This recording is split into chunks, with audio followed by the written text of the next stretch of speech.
ছোট্ট বন্ধুরা, তোমরা এখনো যারা চ্যানেলটিকে সাবস্ক্রাইব করে নাই, তোমরা তাড়াতাড়ি চ্যানেলটিকে সাবস্ক্রাইব করো। এই জঙ্গলটির নাম মধুপুর।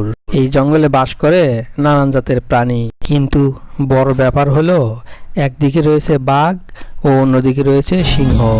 একদিন সিংহ আর শিয়াল একটি গাছের নিচে বসে আছে।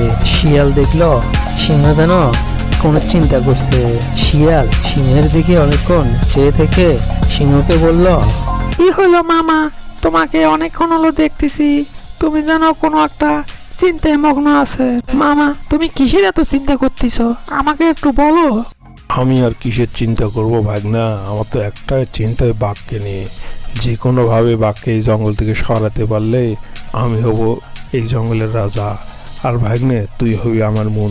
ভাগ্নে, তোর আর আমার এখন একটাই কাজ, এক এক করে সব পশু পাখিদেরকে বলতে হবে এই জঙ্গলের রাজা আমি, বাঘ না। তুমি ঠিকই বলেছো মামা, সবাইকে বলতে হবে এ জঙ্গলের রাজা তুমি, বাঘ না। সবাইকে ভয় দেখাতে হবে। চলো আমরা সব পশু পাখিদের বাসায় গিয়ে এই কথাই বলে আসি। এদিকে পাখিরা তখন বাসায় ছিল। সিংহ আর শিয়াল পাখিদের বাসায় আসলো। সিংহ সকল পাখিদেরকে ডেকে একটু হুমকি দিয়ে বলল, এই জঙ্গলের পাখিরা, তোরা শোন, আজ থেকে আমি হলাম তোদের মহারাজা। ওই বাঘটা কাউকে রাজা মারার দরকার নাই, কথাটা যেন মনে থাকে, আমি হলাম এই জঙ্গলের রাজা। এই কথা বলেই সিংহ মশাই সেখান থেকে চলে গেল। কা কা এই তোরা একটু বাসায় থাক, আমি একটু বাঘ মামাকে কথাটা জানিয়ে আসি।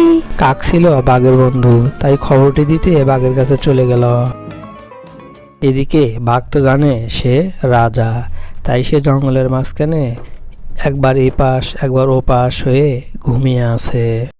কাক তখন উড়তে উড়তে বাঘের সামনে এসে একটি পাথরের উপর বসলো। কা কা বাঘ মামা যেভাবে ঘুমাচ্ছে, ওদিকে তো বাঘ মামা সর্বনাশ হয়ে যাচ্ছে। বাঘ মামা ওঠো, ওদিকে তোমার সর্বনাশ হয়ে যাচ্ছে। কাকের এমন ডাকাডাকিতে বাঘের ঘুম ভেঙে গেল। কি রে কাক, তুই আমার ঘুম ভাঙিয়ে দিলি কেন? বল তোর কি হয়েছে? কি রে বেটা কাক, কথা বলতেছিস না কেন? মহারাজ, ওইদিকে খবর তো কিছুই রাখেন না।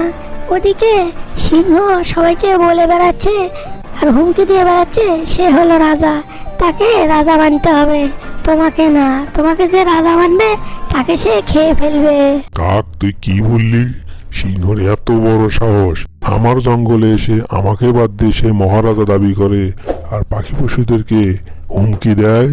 চল তো দেখি কি হয়েছে সিংহ, আর একদিনকে আমার যে কয়দিন লাগে আজকে।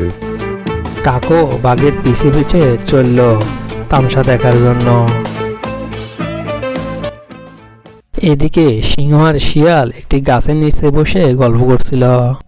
কি রে সিংহ, তুই কি বাসায় আছিস? এই সিংহ, কথা বলিস না গা? কি রে, তোর সাহস কি করে হলো রে আমার এলাকায় এসে তোর রাজা হওয়ার?